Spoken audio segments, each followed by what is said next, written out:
Welcome back everyone to another video at Battlegrounds Game Center. This is Patrick, and today we're going to go ahead and look at the mission deck that comes in the new Leviathan box set for 10th edition. So when you open this up, you're going to have the rules. This will it's not all the rules obviously, but it breaks down how you get your game going. So you muster your armies, you're going to determine your mission, you're going to read the mission. You have your objective markers, which I'll show after this, that you place. You're going to create a battlefield. You'll determine attacker and defender. It works the same way where you roll higher. The player then rolls off, and the winner decides who will be attacker and who will be defender. Defender deploys first, but also gets to choose their side of the battlefield. You have your select secondary missions. So this is a new way that missions work. It works similar to how Tempest of War did, where you have this deck of cards, which will include all your secondaries. However, you do have a choice in this. You can either do fixed or tactical missions. So fixed is going to use this little symbol here.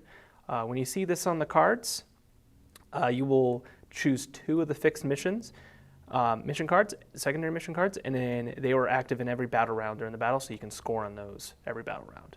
However, if you choose to do tactical, you will actually shuffle your deck and you will draw cards, and you will score those each battle round, and as you score them, you'll draw new ones, kind of like how Tempest of War worked. My preferred way is tactical, just because you get to go through more in a game, and you have different options that pop up.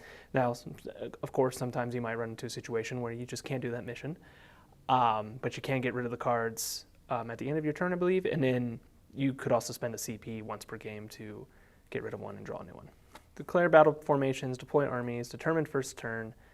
You roll off and the winner takes first turn, so it isn't a choose. It's just whoever wins the roll will go first. And then resolve pre-battle rules. You'll begin battle, end battle, and then determine victor based off points. Also in this game, I believe now it's back to if I table you, I just win. And then there's also this new stratagem that you can spend at the end of your command phase, one of your active secondary missions, discard it and draw one new secondary mission card, and you can only use this stratagem once per battle. So that's a way to kind of cycle through if you don't like a specific card you got, and you're like, I know I can't do this, so you can spend a CP to get rid of it. The other new thing is the Gambit deck. So I know that this works as a way, there's 4 cards, and then at the end of the third battle round, before the next battle round begins, players can generate Gambits and choose whether to attempt to achieve one. So basically you're going to draw some Gambits. You'll choose if you want to try to attempt it, or there's one that says that you're not going to. Both players will do this. And then if you choose that you want to try to attempt it, you basically are forfeiting the primary mission. You're no longer going to be scoring on that, and the main thing you're going to be scoring on is the Gambit. And if you score the Gambit, you get a lot of points, but they are very difficult to achieve. So it's kind of a way to catch up to your opponent, just in case he or she is like 30 points over, 20 points over. You play this Gambit, and if you're able to achieve it, that could swing you that extra 10 points you need to win. Then you got your card keys for what's on the card, and then what symbol for each of the decks. And that's it. That's the little rules booklet that comes with this. Obviously, you'll need to read the core rules to know how to play the game, but this is a nice, quick, and easy way. Instead of having to flip through the rule book, you can just be like, okay, I'll pull this out, and it'll show me how to set everything up. You then have your tokens. These are your objective tokens. So they're just little punch outs. They pop out and very nice. Objectives work a tiny bit different than they did in 9th. You now don't go on top of objectives. You have to be around them. But I still think it's like a 3-inch radius, and that's how you score on them. But it's nice that the game comes with objective tokens just in case you don't have any. So the first thing we're going to go ahead and look at is the primary missions, and I believe there's 9 of them. So you got Sites of Power, Take and Hold, classic, Ritual, Priority Targets, Vital Ground, Scorched Earth, Supply Drop, Purge the Foe, and Deploy Servo Skulls. So we'll go ahead and read maybe 1 or 2 of these and get an idea of how missions are working now in 10th edition. So Deploy Servo Skulls. The objective markers that start the battle in no man's land are servo skulls. At the end of each turn, each of these objective markers can be moved up to 6 inches in any direction by the player that controls it. When moving objective markers, they cannot end that move on top of any other objective marker or model, or inside impassable parts of terrain features, such as the walls of a ruin. So right off the bat, that's pretty cool. You're moving objectives across the battlefield. And what I like here, breaks it down in the second, third, fourth, and fifth battle round, makes it very clear. At the end of each turn, so this is turn, not command phase, the player whose turn it is scores victory points as follows. 2 victory points for each servo skull that is wholly within 12 inches of their opponent's deployment zone. 5 that is wholly within 6 inches, and 8 for that's wholly within their opponent's deployment zone. So you're pushing these towards your opponent's deployment zones, and the closer you get, the more points you'll score. Note that these are cumulative, so if a servo skull is wholly within your opponent's deployment zone, you would score 15 points from that servo skull at the end of the turn. That is really cool. So if you're able to just push those markers all the way into the deployment zone and keep it there, you're scoring 15 points at the end of your turn. That sounds like a really fun mission, and I'm really excited about that. All right, so we'll go look at another one or two. So Purge the Foe, Supply Drop, Scorched Earth. Actually, let's go ahead and just look at the classic one here real quick, and then we'll kind of go over a few more. So Taking Hold. At the end of each command phase, the player whose turn it is scores 5 points for each objective marker that they control, up to 15 points per turn. The player who has the first turn scores victory points as described above. The player who has the second turn scores victory points as described above, but does so at the end of their turn instead of at the end of their command phase, and that's in the 5th battle round. So nice basic mission, probably a good demo mission. Let's see, Purge the Foe. In the 2nd, 3rd, and 4th battle rounds, at the end of each command phase, that player whose turn it is scores 4 victory points if they control 1 or more objective markers, and an extra 4 if they control more objective markers than their opponents control. Okay, so it's kind of going back and forth between like 5 victory points, 4. It's variable. In the 5th battle round, the player has first turn. Okay, so that's just like the other one. And then in every battle round, at the end of the battle round, each player scores 4 victory points if 1 or more enemy units were destroyed that battle round, and an extra 4 victory points if more enemy units than friendly units were destroyed that battle round. Note that a unit can, if it is returned to the battlefield for any reason, potentially contribute to this primary mission several times, assuming it is returned and subsequently destroyed several times over. So, Necrons and Tyranids when they have models come back. Okay. Supply Drop. At the start of the battle, players randomly select 2 different objective markers in no man's land. The first selected is the Alpha objective. The second selected is the Omega objective. At the start of the 4th battle round, the Alpha objective is removed from the battlefield. At the start of the 5th battle round, all objective markers in no man's land, apart from the Omega objective, are also removed. At the end of each command phase, the players whose turn it is scores 5 victory points for each objective marker they control in no man's land. In the 4th battle round, at the end of each command phase, the player whose turn it is scores 8 victory points for each objective they control. And then in the 5th, the player who has the first turn scores 15. Okay, so you get cumulative points as the battle rounds go, but you're also losing objectives. So the final one gets really contested, but it's worth a lot more. Yeah, these are sounding really cool. Maybe we'll look at one more here.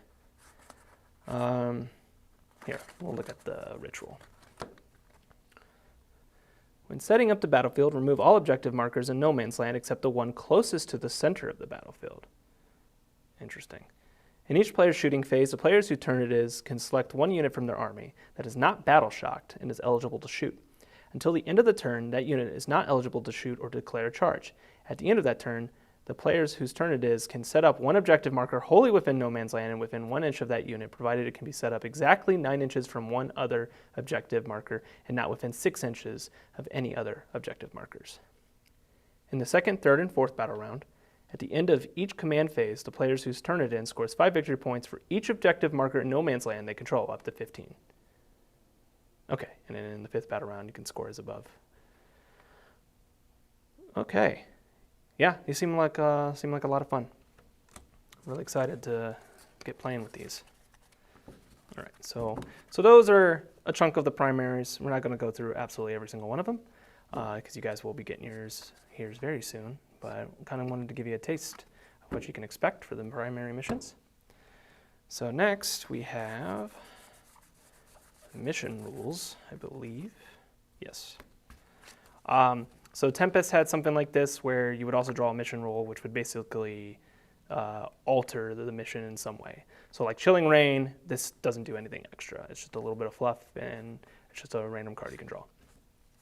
Hidden Supplies, Minefields, Sweep and Clear, Supply Lines, Scrambler Fields, Secret Intel, Targets of Opportunity, which is pretty wordy, Delayed Reserves, Box Static, Chosen Battlefield, and Maelstrom of Battle. So let's go ahead and read a few of these. Again, this will kind of affect the game state as you're playing. So Maelstrom of Battle. In this mission, shuffle the remaining mission rule cards together before drawing 2 new mission rule cards. And out of these new mission rules cards is Chilling Reign. Discard that mission rule card and draw 2 additional new mission rule cards for a total of 3 new mission rules cards. Apply all the drawn mission rules to the battle. Okay, so that's just pure chaos, and I'm here for it. I love that. Let's look at Minefields. In this mission, each time an advance roll of 6 is made for a unit, the unit suffers 1 mortal wound. So, and I actually believe there's some units that just advance 6. I don't know if that would count towards that, but that's funny. Sweep and Clear. In this mission, if a player controls an objective marker at the end of their command phase, that objective marker remains under the control even if they have no models within range of it unless their opponent controls. Okay, so sticky objectives. Supply Lines. In this mission, if a player controls the objective marker in their own deployment at the start of their command phase, they roll 1d6. On a 4+, they gain a CP. Okay, so some CP generation. So just imagine if that Maelstrom 3 of these out at once. And some of these are pretty wordy. Let's look at this one last. So Targets of Opportunity. In this mission, if a player is using tactical missions, then each time that player determines which secondary mission cards are active for them, if they have fewer than 3 active secondary mission cards, that player draws from their secondary mission deck until they have 3 secondary mission cards. In this mission, if a player is using fixed missions, then in addition to the 2 fixed mission cards, that player will also draw cards from their secondary mission deck during the battle. At the end of the select secondary mission step, that player should retrieve their secondary mission deck, remove all the fixed mission cards that they did not select at the start of the step, and shuffle the remaining cards. Then at the start of each of the player's command phases, if that player has fewer than 3 active secondary mission cards, including their fixed, they draw from the secondary mission deck until they have 3. That player has access to the new order stratagem and can spend CP to use it after drawing their secondary mission cards if they wish. Remember that fixed mission cards cannot be discarded for any reason. So this sounds like you're just getting extra secondaries, and even if you have the fixed, you can have an extra one. Cool. So those are some of the mission rules you could come across. Box Static. In this mission, the command reroll stratagem costs 2, and new orders cost 2 instead of 1. Okay, so that's a few of the mission rules. Let's go through some more of the cards here. So next we've got deployments. So we got 1, 2, 3, 4, 5 deployments. Got Hammer and Anvil. Nice simple one. So you got the objective markers, the deployment zones, center inches. Very cool. Got Search and Destroy.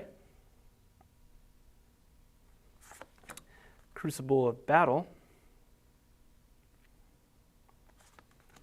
Dawn of War, so you got the table edges alongside, and Sweeping Engagement. So those are the deployments in the mission deck. And then I would imagine as time goes on, they'll have new mission decks and then new deployments, new mission rules, and all that, depending on what's going on in the lore and what they're doing. Okay, so those are the deployments. And then we have 2 identical secondary decks for each player. So there's going to be 1, 2, 3, 4, 5, 6, 7, 8, 9, 10, 11, 12, 13, 14, 15, 16 of them. And then one's attacker, one's defender. So I can just put this one to the side and we'll just look at one of them because they are identical. So this one is a tactical one. It doesn't have the icon on the bottom left, so you wouldn't be able to put this out as a typical full game secondary. So secure no man's land, capture enemy outpost, extend battle lines, defend stronghold, storm hostile objective, and this does have the fixed icon, so this would go out in front of you. Engage on all fronts, another one of those. Attempting target, tactical. Behind enemy lines, which is fixed. Area denial. Assassination, which is fixed. Cleanse, which is fixed. Deploy teleport Homer is a fixed. Investigate signals, overwhelming force, no prisoners, and a bring it down, which is a fixed. So we'll go ahead and look at some of these fixed ones. So there's 1, 2, 3, 4, 5, 6, 7 fixed objectives, secondaries. So bring it down. We'll go ahead and read this one. So while this secondary mission is active, each time an enemy monster or vehicle model is destroyed, you score 2 victory points and add an extra victory point, 1 victory point for each of the conditions below that are satisfied. All are cumulative. I had wound characteristics of 10 up, 15 up, and 20 up. Oh wow, so if you get a 20, so it's just you get 3 points in. A 10 is 1 additional, so okay, so 5 points in total if you kill a knight. Note that victory points are scored even if such a model is destroyed and then subsequently resurrected for any mission, for any reason. That's fun. And the cool thing is these fixed ones do have, if you're using them as tactical, meaning you're cycling through them every battle round, when a secondary mission is achieved, you score an extra victory point. However, if you're using tactical missions, you cannot score more than 8 victory points in total from the secondary mission. Deploy teleport Homer. Let's look at behind enemy lines, which is one that I use quite often with my Tyranids. At the end of your turn, if 2 or more units from your army, excluding aircraft, are wholly within your opponent's deployment zone, it scores 4 victory points. If at the end of your turn, only 1 unit from your army, excluding aircraft, is wholly within your opponent's deployment zone, then this secondary mission is still achieved, but you score 2 instead of 4. And if you're using tactical, then when this is achieved, you score an extra victory point for a maximum of 5 victory points. So basically, fixed missions, you score less points, but you get to achieve them multiple battle rounds. Tactical, you're typically going to get an extra victory point or so, but then once it's scored, it's gone, and then you gotta draw new ones. So that's a few fixed. Look at some of the ones that are strictly tactical. Let's look at overwhelming force. While this secondary mission is active, each time an enemy unit that had started this turn within range of an objective marker is destroyed, you score 3 victory points to a maximum of 5. Note that victory points are scored even if such a unit is destroyed and is subsequently resurrected. So a lot of these I'm seeing are, if you resurrect stuff, you basically get to double up on these.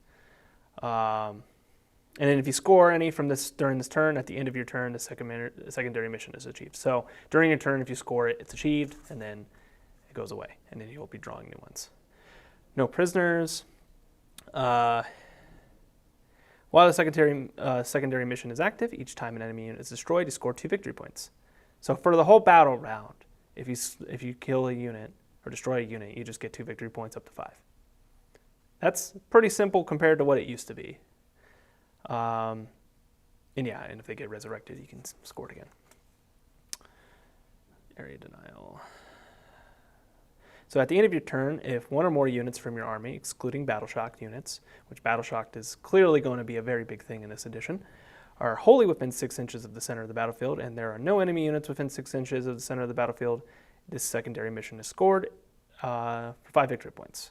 And at the end of your turn, if there is 1 or more enemy units wholly within 6 inches of the center of the battlefield, but there is no enemy units within 3 inches of the center of the battlefield, then the secondary mission is still achieved, but you scored 3 instead. Okay, so even if they're near you, as long as they're not within 3, you're still going to score something, and then you'll get the 3 victory points. Let's look at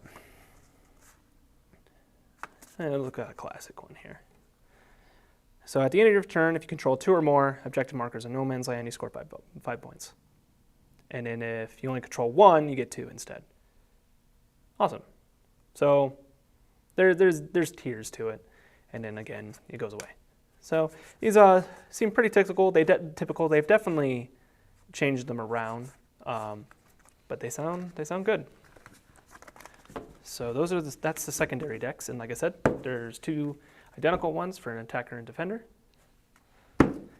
Lastly, we have the 2 separate Gambit decks, which are 4 identical cards for each, and then at the end of the 3rd battle round, you will choose one of them to use. I think you'll draw a few, and then you'll choose one, and then you can always choose the one that doesn't give you the Gambit. And then this is, again, if something that you would do if you are potentially losing or you just want to go for a Hail Mary. So we'll just look at these and everything that they do. So proceed as planned is if you select this Gambit card, you have chosen not to attempt a Gambit. And at the end of the battle, you continue, until the end of the battle, you continue to score victory points from your primary. So you don't give up your primary if you play this. And this is something you do every game. Like both of you will have this choice, so you both have to play a card, and you would just play this card as a way to say, nah, I'm good, I'm not going to do it. But then the 3 separate ones here and what they do. So we got Orbital Strike Coordinates. At the end of your 5th turn, if 1 or more units from your army that are not battle shocked are wholly within 9 inches of a corner of the battlefield, and those units are not within your own deployment zone, roll 2d6. Add 1 to the result for every other corner of the battlefield that has 1 or more units from your army wholly within 9 inches of it, excluding units that are battle shocked or within engagement range of any enemy units. If the final result is 12 or more, this Gambit is successfully completed and you score 30 victory points. So that's a theme. You're just going to see these massive amount of victory points, but obviously it's very hard to do. Getting 12 with a 2d6, you do get an additional 1, but to the result for each of these things that you apply, but still, that is very hard to do, and it is definitely a gamble. But if you do it, I mean, you do it and you get a decent amount of points, and that could swing you the game. So then we got emergency evacuation. So determine evacuation target. Your evacuation target will be equal to half the number of units from your army that are on the battlefield at the end of the battle, rounding up, including units embarked within transport models that are on the battlefield. If your evacuation target is less than 4, it is increased to 4. So evacuate units, next step.